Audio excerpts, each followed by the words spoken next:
Good morning, everyone. Welcome to your morning briefing for Monday, the 1st of December, 2025. This is Robert. Jared and I are standing in for Mike this morning. So let's get started with the domestic and some.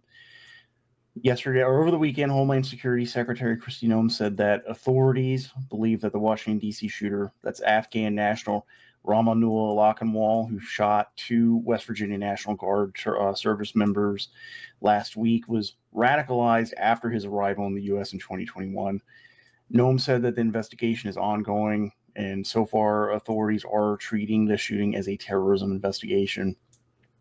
Then on the domestic side, on Saturday, and this is according to a far left blog, what they call a report back. And usually that's when some of these far left radical groups, anarchists, and other far left ideological affinity groups send in reports of their actions.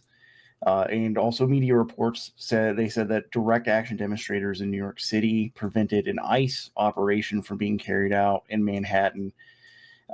They had 250 or more than 200 protesters show up to a federal building where ICE was planning this raid and effectively blocked all the exits of the building and the streets around it in an attempt to disrupt this ICE operation. New York City Police Department did say they arrested 15 individuals around this federal building, but this far left blog is claiming that they successfully disrupted this operation. And from what I could see, this was the result of these rapid response groups that we have covered that are spreading into multiple cities across the country in response to these federal surges. And they were able to get more than 200 individuals to show up to conduct both a normal protest in the streets around, but also some direct action demonstrations, including blocking some ICE vehicles. All right, Jared, if you could come on and take us through the global sit rep, please. Yep, we're going to start off talking about Venezuela. President Trump warned on Saturday, warned for all airlines, pilots, drug dealers, and human traffickers to consider the entirety of Venezuela's airspace closed. And Venezuela's government believes that this order actually came at the behest of Maria Corina Machado, the presumptive head of state if there is a regime change.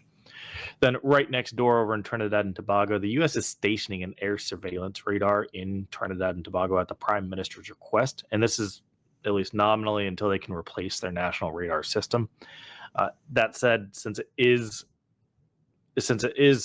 a nominally temporary stationing, it does look like there will probably be Marines stationed there with the radar because the radar is it's operated by the Marines.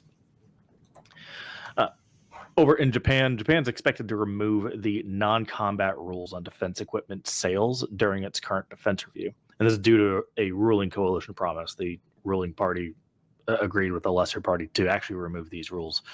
Now, according to sources familiar with the matter, after those are removed, the government's then going to explore sending surface-to-air missiles to the Philippines. And these are the same surface-to-air missiles that Japan is placing near Taiwan.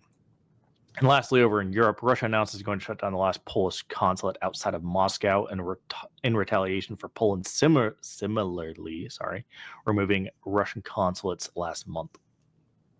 All right. Thank you for that, Jared. Let's move on. We're tracking 46 protests today. If you're near one of these yellow dots, it's a good idea to go out and, for your own area study, see which local political parties and organizations are participating and what kind of numbers are actually turning out for some of these protests in your area. Next, we're going to move to the high side, where we're going to cover an update on Operation Swamp Sweep, which is expected to begin today, a report from the Washington Post on the narco boat strikes, alleging that Secretary of Defense Pete Hegseth violated international and U.S. law, and a financial crimes enforcement network alert that seems to be targeting remittances from illegal aliens. If you'd like to join us on the high side, there's still time to go over to forwardobserver.com/trial, where you can get a 7-day free trial. You get access to the second half of the show, where we go into more in-depth analysis, and we also have a questions and answers session. Jared, if you could take us over to the high side, please.